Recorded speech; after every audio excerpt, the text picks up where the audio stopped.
So under this recording, I'll be explaining the formal definition of a limit, how you actually tackle the question, right? And also how you define it, if they say define it. And also have the right hand limit and the left hand limit. So I'm gonna start with the definition. I'll try to also explain this a bit. So here on this guide, so they define it in different ways. They're saying the formal definition of a limit or the theory of limit. So I'm gonna say formal definition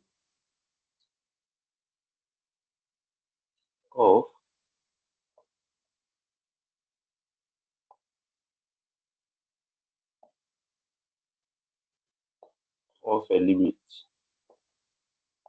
So here they are saying that you'll be given that the function is defined near a point, which is C, and it approaches, and the limit of that function as x approaches C is equal to L. Then they say if and only if this will only happen if and only if for every epsilon greater than 0, there will exist a delta greater than 0, such that the distance between x and c is between 0 and delta. Then they also went on and said the function minus the limit is less than epsilon. So we must make sure that you have this on your epsilon, on your formal definition, right? On your definition, and this must also put the absolute values. Yeah, if you don't do such, you're gonna get you're gonna get it wrong. Formal definition of a limit. So I'm gonna define it here in my own way, right? So you guys will decide which definition is easier for you. So I'm gonna say it states that the limit of a function as x approaches c,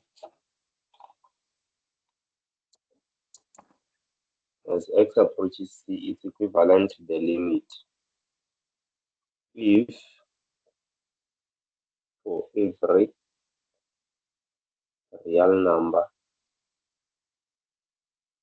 epsilon greater than 0, there exists a real number delta greater than 0, such that for all x, someone can decide to say for all x, 0 x being between x minus c and delta.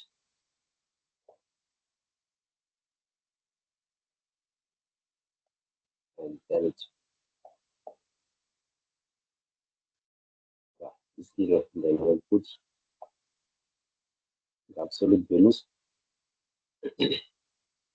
And then you will say the function minus the limit.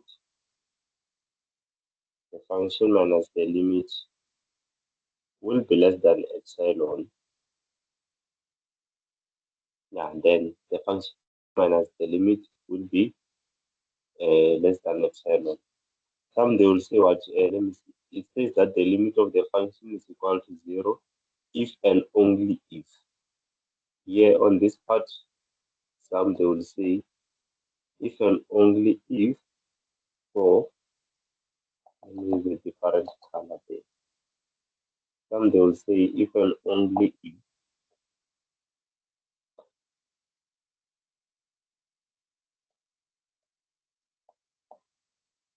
they'll say if and only if and only if for epsilon greater than 0 there exists a real number, or you can abbreviate it as IFF. Still not a problem. So that's just how you define it. Then you get your arguments. So now let's come to these questions. Okay, let's also focus on this graph as well. So we're saying that the limit of the function, the limit of a function as x approaches c is equivalent to L, right? So what this graph explains is that as you approach the limit on the y-axis, you're going to approach it with what? With L. L will be bounded between these, and L will also be bounded between c minus delta and c plus delta. So what we are doing, right? We're assuming that we're assuming on the definition if you check, we're assuming that delta is a positive number, it's greater than zero, the smallest positive number, which is greater than zero, right? And also we know that delta is what?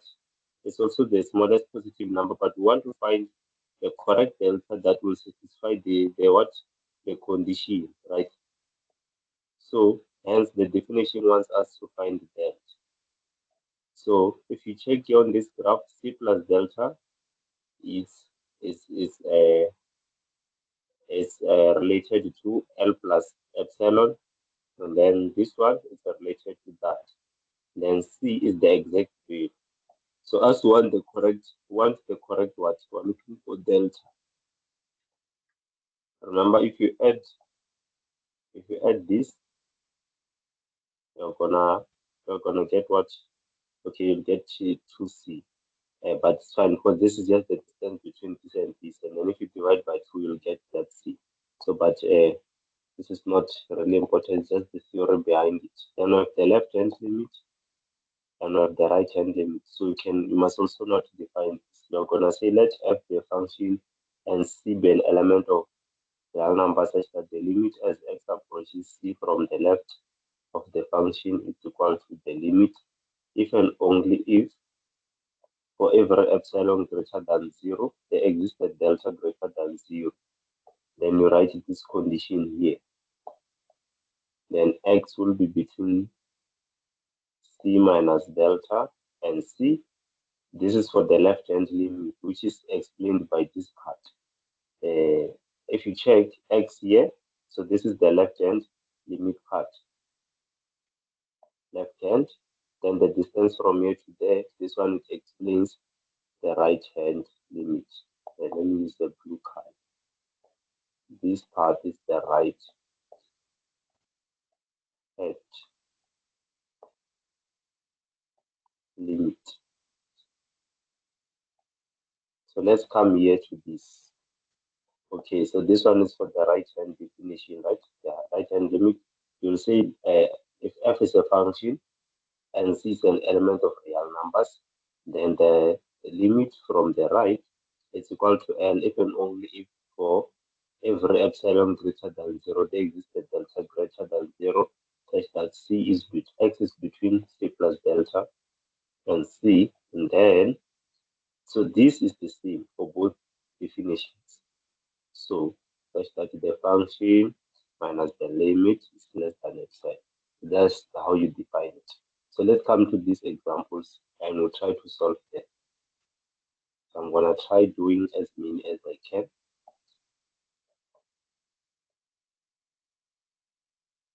Limit as x approaches to 5, 4 minus 3x over 5,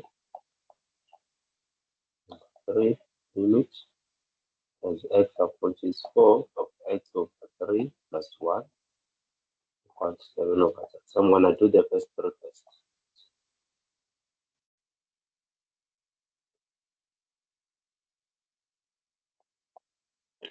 Okay.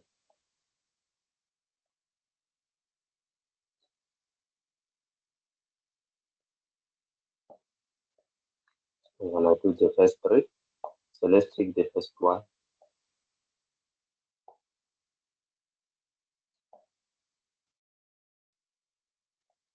So you're going to start like this. The answer is what is positive 5. You're going to start like this. You're gonna say given epsilon greater than 0, there exists a delta greater than 0 such that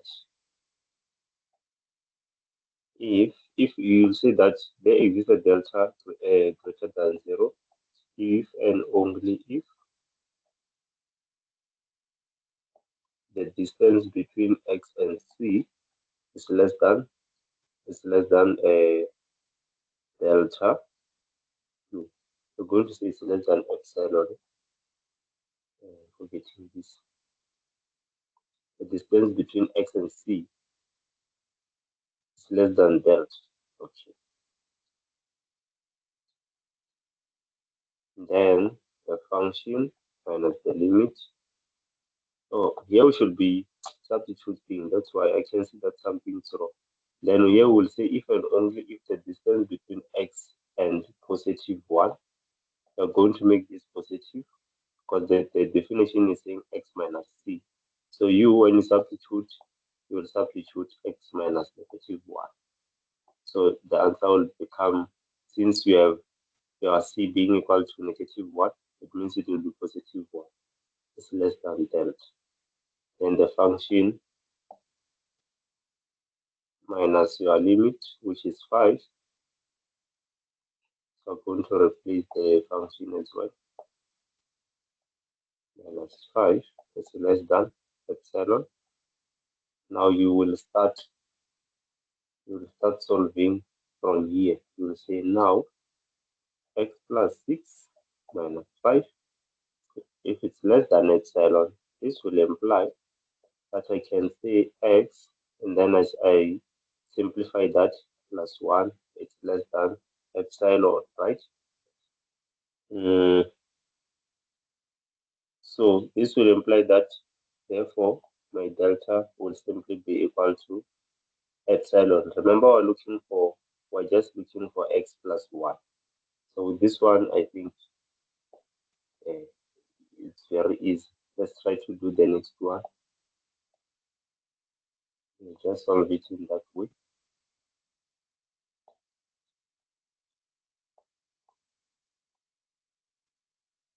Then you come again on this one. You're going to write the statements the same way.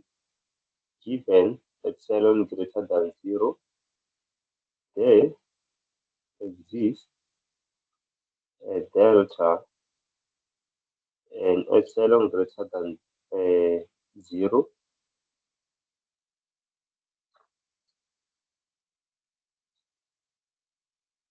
There exists a delta greater than 0. Epsilon. A delta greater than 0 such that the distance between x and 5 is less than epsilon.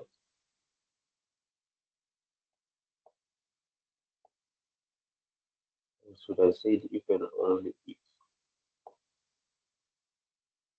there exists a delta greater than 0 if and only if. Remember that we've got different definitions, so it will depend which one your lecturer chooses. But this is how we should write it. This one is easy.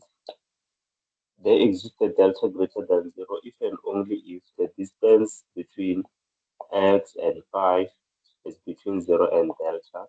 Then the function minus the limit is in, then the function minus the limit, which is 7,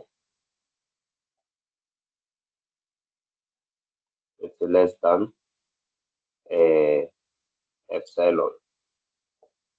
And this should be between delta epsilon. Then you'll come here and say now 4 minus 3x over 3 minus 7 will be less than epsilon. This will imply that I will have negative 3 minus 3x over 3 is less than epsilon.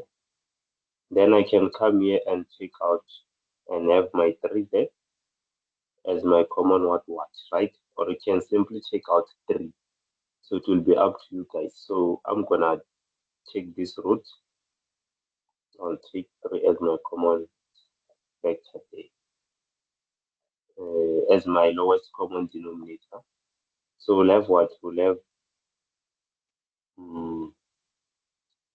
you're gonna get negative 9 minus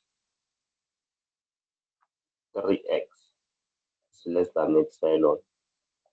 You see, and then I can take out -1, and then I'll remain with 9 plus 3x all over 3 epsilon. Then I apply the properties of absolute values. I can have -1 over 3, the absolute of 9 plus 3x less than epsilon. Not forgetting the fact that we're looking for x plus 5. So this will give me +1 over 3, 9 plus 3x less than epsilon. Then I can multiply both sides by what? By 3. By 3. By 3. Then I'll be left with 9 plus 3x. This will cancel less than 3 epsilon. Then I can divide here by 3 and there by 3. Now I'll be left with 3 plus x less than epsilon. Remember, we're looking for x plus 5. So it means here you'll add 2, both on the left and the right. So we'll have your x plus 5, epsilon plus 2. Then I can take this one to the left, or I'll just conclude from here, right? Let me see something. Yeah, we forgot to include this. Yeah, hence our delta, we've already found it on this step. We'll say therefore delta is equal to epsilon plus 2. Once you get your x minus c, remember the definition says whenever the absolute of x minus c less than delta, right? So when you have that, you know that you are sorted. You know that you can now conclude and say your delta is equal to that. So let's go to the third example.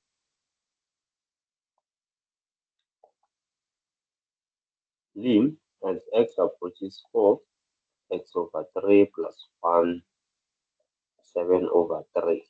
So this one is number 3. Okay.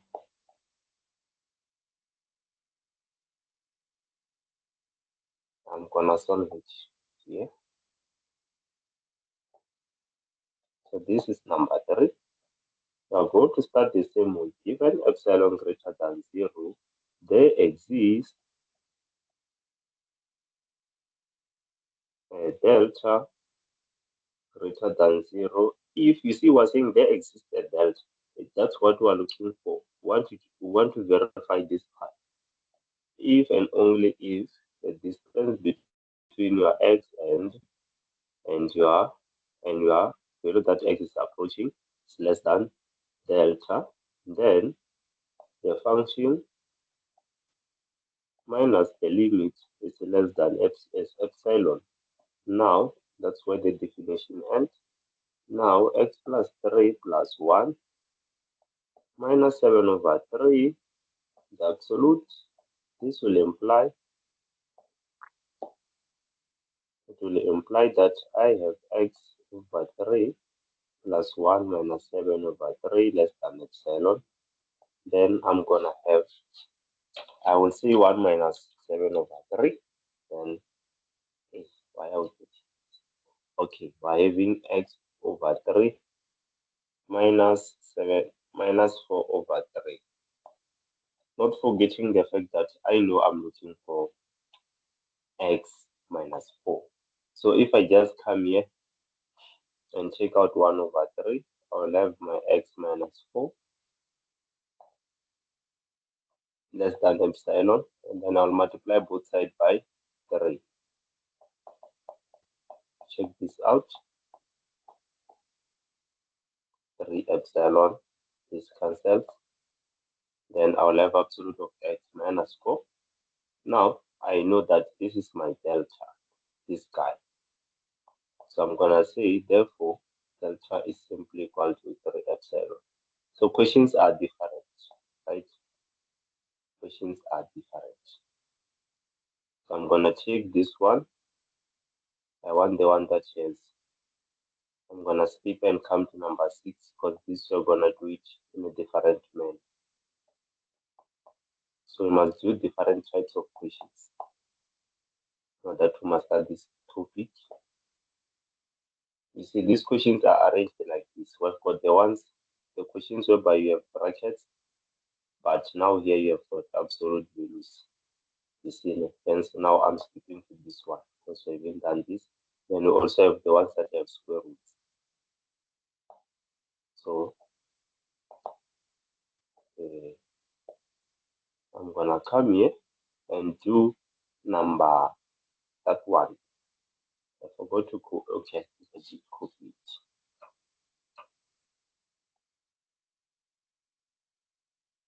So this is number 6.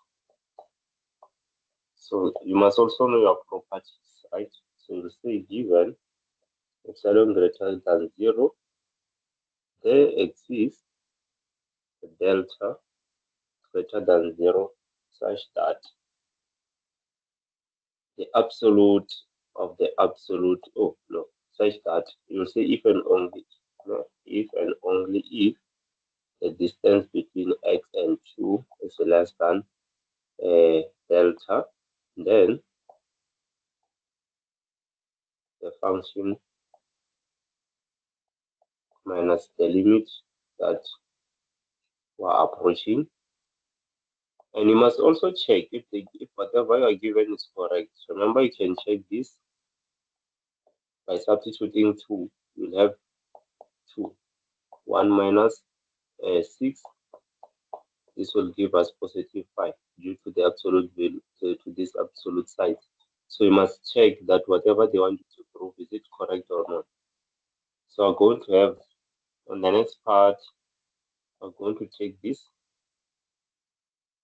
So now, the absolute of 1 minus 3x minus 5 is less than epsilon. This will imply that 1 minus 3x minus 5. Okay, now I can simplify, right? And remember, this one, it had absolute values. So it means we'll have 4 of them there. Let me write it so that you can see.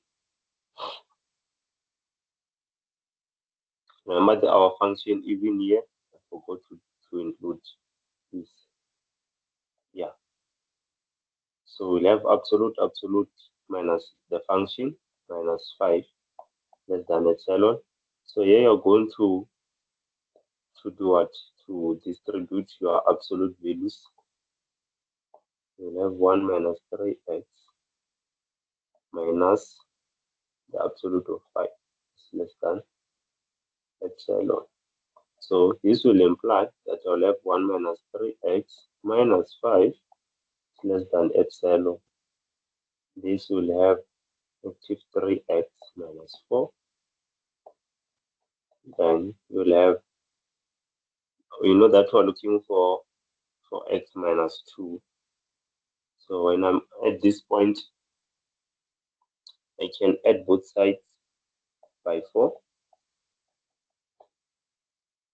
Then I'll divide both sides by negative 3. And the moment we do that, the sign will change over negative 3, right?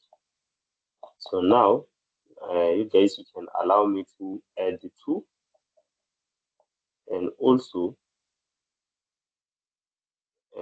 do what? And also add 2 this side.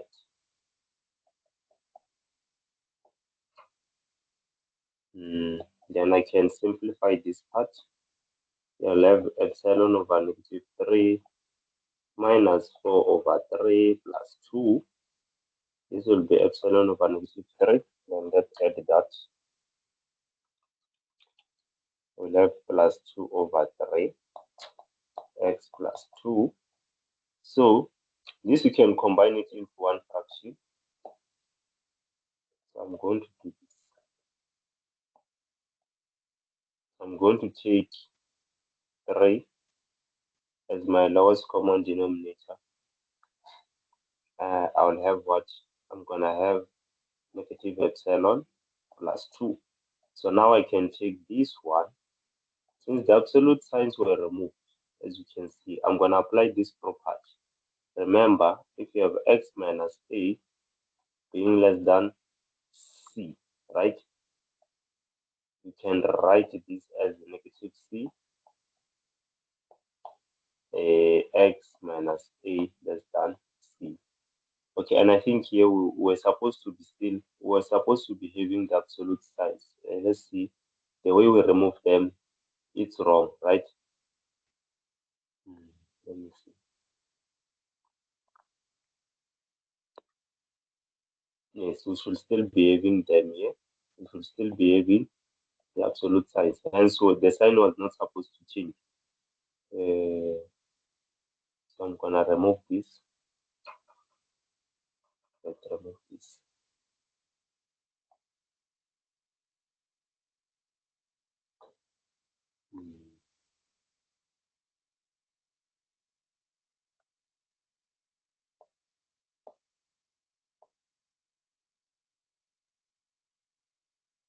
The way we So the problem is how we remove the absolute signs. So I'm going to first do this one.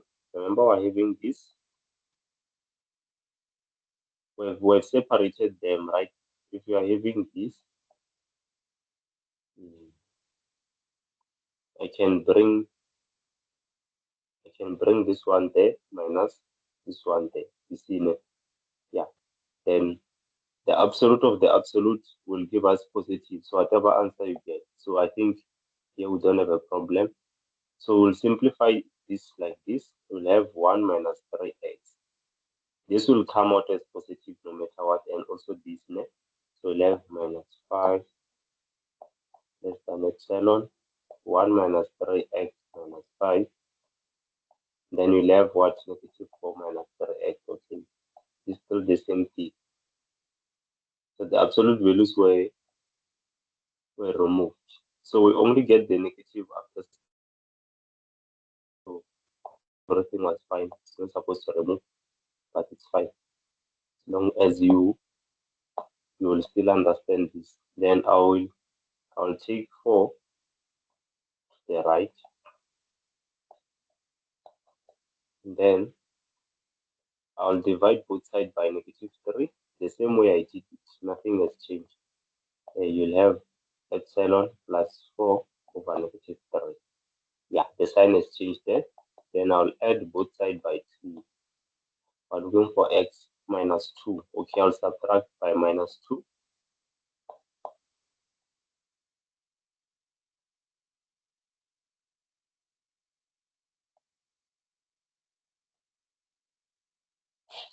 Yeah, so from this step,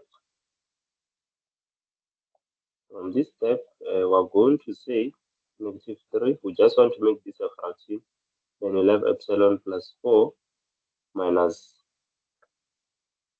plus 6, right? Yeah, it will give us plus 6. Then this will be x minus 2 greater than epsilon plus 10 over negative 3. I don't know why before we were not getting this. Yeah, I don't know. So we're having, we can write this in this way. It means we can have a negative of epsilon plus 10 over negative 3. We can bound this between this. And then this will come back there, right? So from this part, since we no longer have, because we dropped the absolute values already, this one will simply be our delta. So therefore, delta is epsilon plus 10 over negative 3. So if I still had the absolute values, then I will do whatever I just wrote. I will take this one to the left. I will have something like this. Yeah, I was going to do in order to remove what if I still had this. So, but since we no longer have them, we can just conclude at this stage. We can just conclude at this stage. So let me also check this one. I have another question here. But that one was number 6. You can call this one that I'm about to do number 7.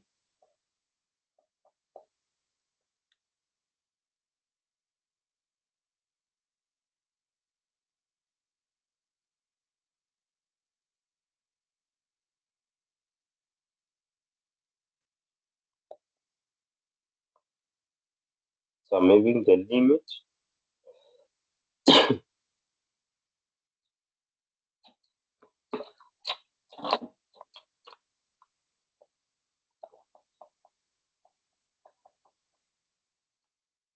to approaching -3. Yeah, so I'm having this. I think there is a question like this here.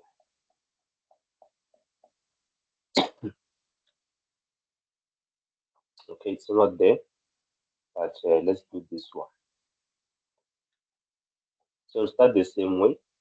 Given epsilon greater than 0, there exists a delta greater than 0 if and only if the distance between x and c is less than delta, then the function minus the limit will be less than epsilon, right? Then we say now the absolute 1 minus 5x minus 4 is less than epsilon. This will imply that we have, so here you will apply rationalization, right? Because we are looking for, remember on this absolute inside here, we're looking for x plus 3. That's the goal. So I'm going to rationalize this. So we don't just rationalize without knowing why. See, no. So we're going to multiply by the what? The opposite of this sign. So remember rationalizing, it's like multiplying by 1 plus 4.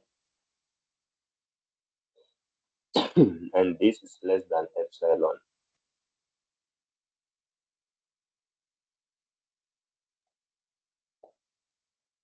So we'll come to the next step and have, if we simplify this, we'll have 1 minus 5x minus 16 root 1 minus 5x plus 4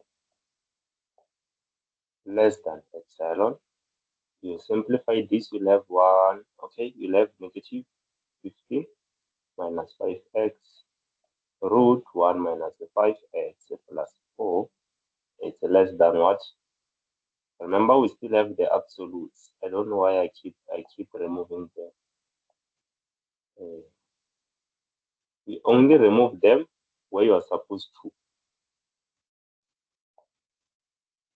So for now, they are still there. We have 1 minus 5x minus 16 root 1 minus 5x plus 4.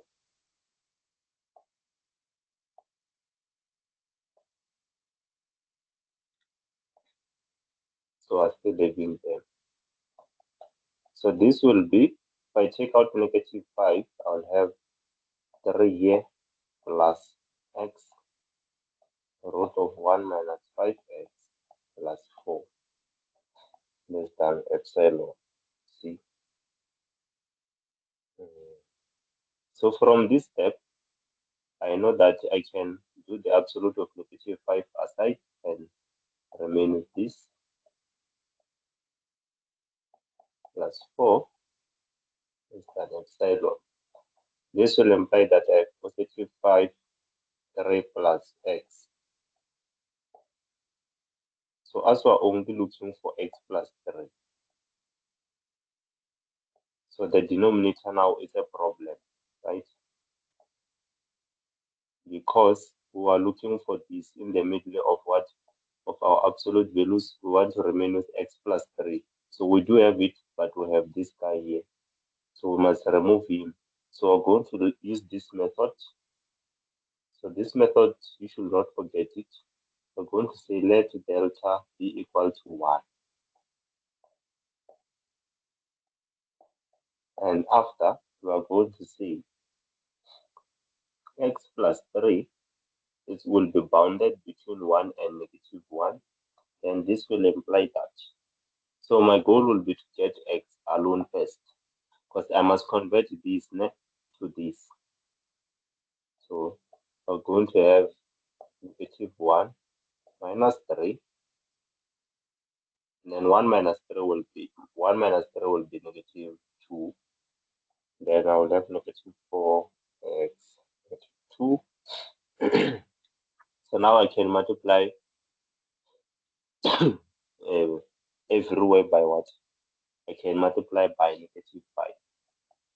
-4 times, if I multiply by 5 here, I'll get -20. Then the sign, it's going to do what? It's going to change.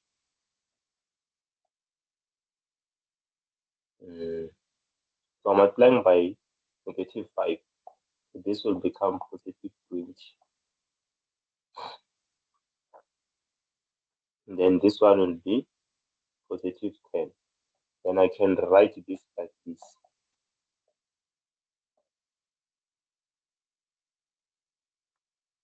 So that the interval makes sense. And then now from here I can I can add 1. I can add 1. And then here left 21. 11, 25x plus 1, 21. Then I will put, let me rearrange this. I will rearrange this first. Then you can do the square root. You can do the square root. The square root. Now, from this, you must make sure that your interval makes sense, right? So we are left with +4 there. So I'm going to add +4. So now we have this less than root of 21 plus 4.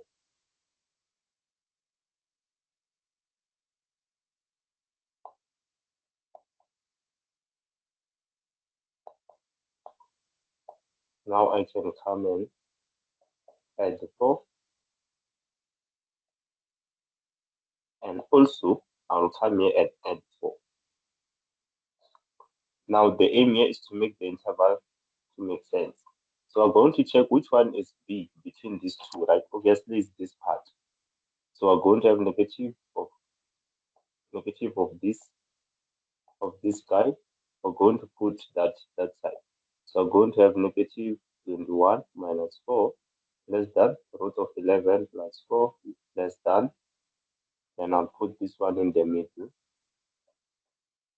So this is the step that most of you forget when doing formal definition of a limit. It's very important. You must not remove this step. You're not going to neglect this one. So I'm going to explain why.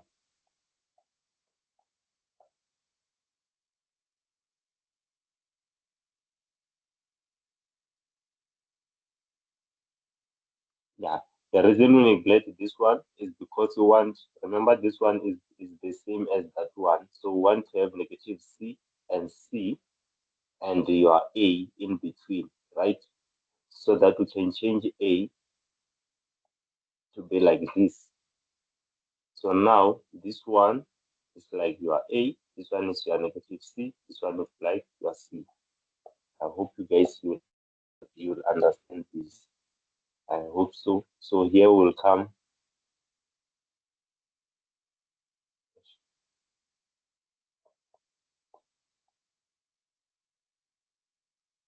I'm gonna remove this. I'll come now and say this will imply that I have negative root of 21 minus 4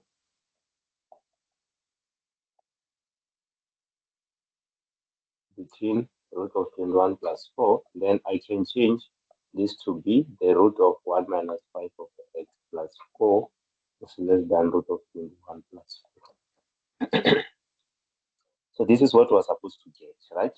So from here you can do the inverse, because remember you were having 1 over. So here you can do the inverse.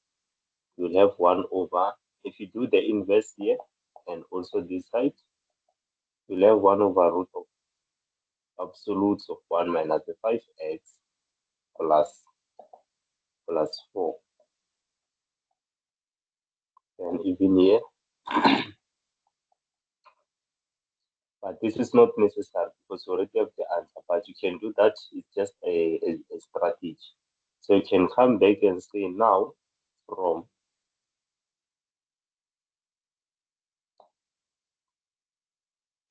that part there, 5 times plus 3 root of 1 minus 5x plus 4. So from this part, I can come here and say this will be, after we had this less than epsilon. So we know that this part of 1 over root of is equivalent to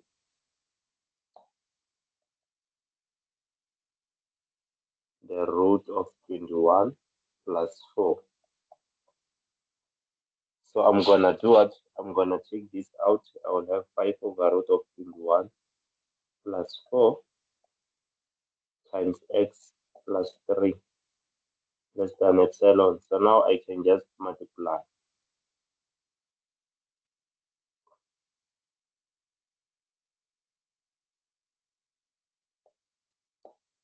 I'll just multiply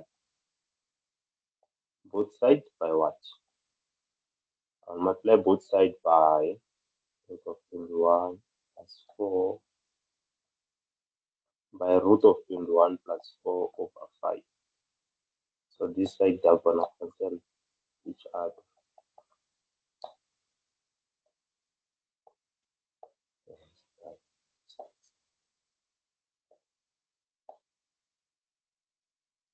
So we're gonna have that and then less than epsilon.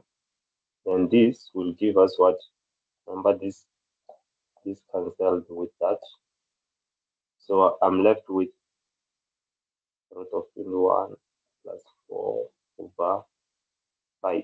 So I'm left with x plus 1. Remember, we still had the absolutes. The absolute of x plus 3 is less than epsilon over 5 root of 21 plus 4. You see now. So I can now say, therefore, delta is a minimum of epsilon over 5 root of 21 plus 4. Usually we start with 1. We usually start with this 1 because this will be bigger than 1 in most cases, right? So it's 1 and epsilon over 5 root 21 plus 4. So let me do the last one. I'm just gonna check number 10. Then x approaches 1. So you guys will also attempt the other ones. Then if you struggle, you just tell us. This one. So this is now number 10.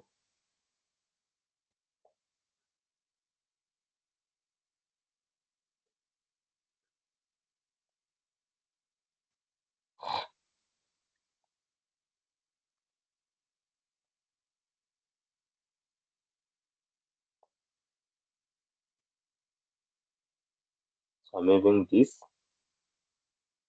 So we're going to start the same way. Given epsilon greater than 0, we must find a delta greater than 0 if and only if if and only if the distance between your x and your variable is less than delta. And then the function minus the limit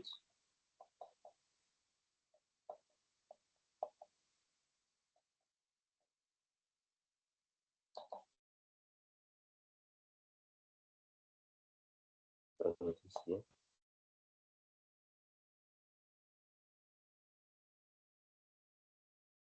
minus the limit, right? This is minus 7, should be less than or equal. And I'm gonna say now the absolute of 2x cubed plus 5x squared is 2x minus 5, x squared minus 1 minus 7, right? That's what we're having.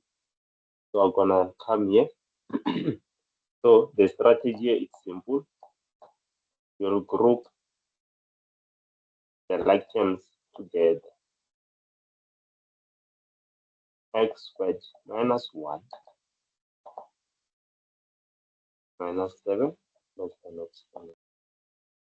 This will imply that you have, remember we've grouped, no? We've grouped that. I can take out a 2x, I'll remain with x squared minus 1 plus 5 x squared minus 1. Less than epsilon. Then, on the new page, I can come here. I'll have, if I take out x squared minus 1, I'll remain with 1. I'll open a square bracket so that I remain with this.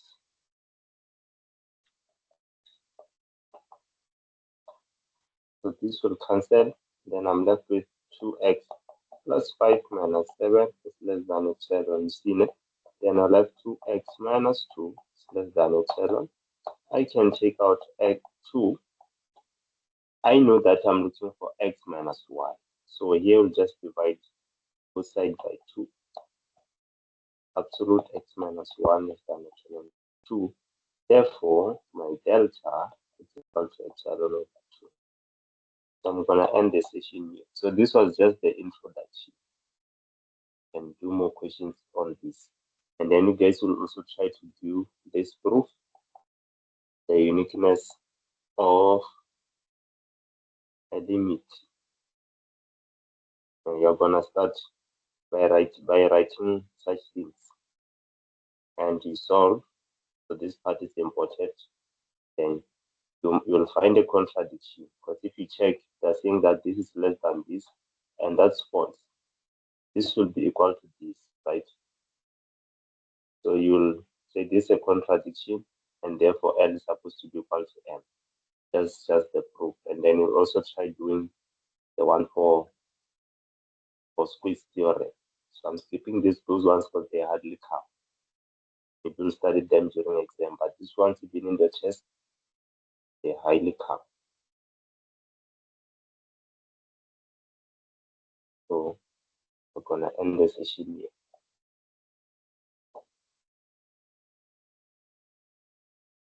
And thanks for watching.